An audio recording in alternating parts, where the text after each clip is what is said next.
যত বড় বিপদেই পড়েন না কেন, আপনি যদি এই দোয়াটি পড়তে পারেন, আল্লাহ তাআলা সাথে সাথে গায়বী সাহায্য করবেন ইনশাআল্লাহুল আজিজ। যত বড় বিপদেই পড়েন না কেন, ওই যুবক যখন এই দোয়াটি পড়লো, পাহাড় থরথর করে কাঁপতে শুরু করলো, একেবারে সব সৈন্যরা নিঃশেষ হয়ে গেল। যুবক একেবারে অনায়াসেই রাজ দরবারে ফিরে আসলো। রাজা দেখে তো একেবারে অবাক হয়ে গেল, কি ব্যাপার, তুমি মরো নাই? যুবক বলে, না, আমাকে এইভাবে মারা যাবে না, আমি বানোয়ার কোনো কথা বলছি না। আপনি যে কোনো তাফসিরের কিতাব খুলে দেখেন, তাফসিরে মাযহারি, তাফসির ফি জিলালিল কোরআন, তাফসিরে মারিফুল কোরআন, আল্লাহ তাআলা এই ঘটনাটা খুব চমৎকারভাবে কোরআনে আল্লাহ তাআলা লিপিবদ্ধ করে দিয়েছেন। অর্থাৎ আপনার বিপদ যত ঘনীভূতই হোক না কেন, চারদিক থেকে অন্ধকার ঘনীভূত, বেরোবার কোনো রাস্তা নাই, আল্লাহ তাআলা ওই অন্ধকারাচ্ছন্ন অন্ধকারের থেকেও আল্লাহ তাআলা এই দোয়াটা পড়ার কারণে আল্লাহ তাআলা বেরোবার রাস্তা বের করে দিবেন ইনশাআল্লাহুল আজিজ। তারপর ওই যুবককে মারার জন্য ওই রাজা আবার তারপর কি করলেন, আবার বিশাল ফন্দি স্থাপন করলেন। আবার কি করলেন, সমুদ্রের মাঝখানে নিয়ে যাওয়া হলো, বিশাল সৈন্য নিয়ে আবার সমুদ্রের মাঝখানে নিয়ে যাওয়া হলো, যারা আবার ওই যুবককে মারবে। তারপর সমুদ্রের উত্তাল শুরু হয়ে গেল, বিশাল উত্তাল শুরু হয়ে গেল, সব সৈন্যরা নিঃশেষ হয়ে গেল, যুবক আবার বেঁচে গেল। যুবক আবার বেঁচে গেল ওই দোয়াটার বরকতে, ছোট্ট এই দোয়াটা, আল্লাহুম্মা কফিনিহিম বিমা শি'তা, এই দোয়াটার বরকতে, ছোট্ট এই দোয়াটা আপনারা চাইলে শিখে নিতে পারেন।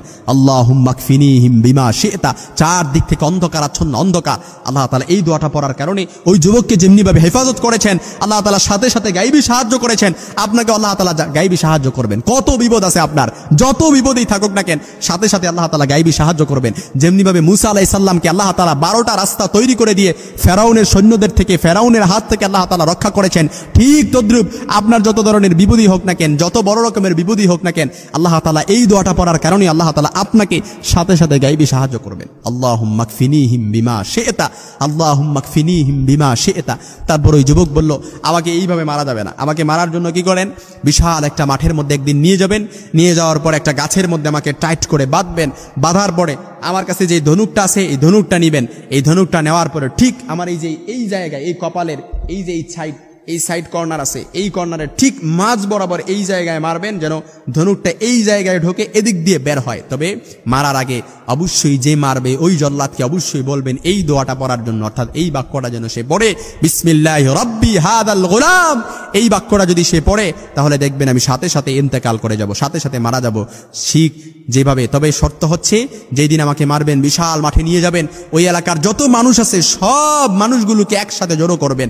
ঠিক ওই যুবকের কথা অনুযায়ী আল্লাহ তাআলা কোরআনে লিপিবদ্ধ করেছেন ঘটনাটা, ঠিক ওই যুবকের কথা অনুযায়ী বিশাল এই এলাকার মাঠের মধ্যে নিয়ে যাওয়া হলো, সব এলাকার মানুষগুলোকে জড়ো করা হলো, তারপর একটা গাছের মধ্যে, খেজুর গাছের মধ্যে বাঁধা হলো, তারপর যুবকের এই ধনুকটা নিয়ে, তারপর যুবক যেভাবে বলেছে ঠিক এই কপালের এই সাইডে মারা হলো। মারার আগে ওই জল্লাদ বলেছে বিসমিল্লাহি রাব্বি হাদাল গোলাম, যখন চিৎকার দিয়ে বলে তারপর ধনুকটা মারলো, যুবকের এই কপালের এই সাইডের কর্নারে ঢুকে তারপর এদিক দিয়ে বের হয়েছে, যুবক সাথে সাথে শহীদ হয়েছে। এই দৃশ্যটি দেখে এলাকার সব মানুষ তো হতবাক হয়ে গেল, কি ব্যাপার, এতদিন রাজার সব সৈন্য দিয়ে রাজা এই যুবককে মারতে পারলো না, কি এমন বাক্য।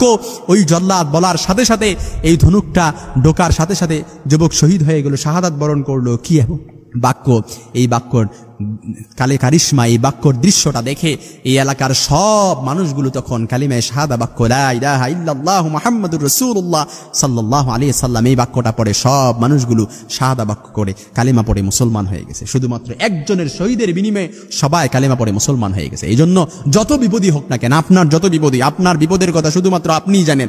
এই বিপদের কথাগুলো আপনি আল্লাহর কাছে শেয়ার করেন, আল্লাহর কাছে শেয়ার করে বলে বলে আপনি আল্লাহর কাছে এই দোয়াটা পড়েন, সাথে সাথে আল্লাহ তাআলা গায়বী মদদ দ্বারা গায়বী সাহায্য করবেন।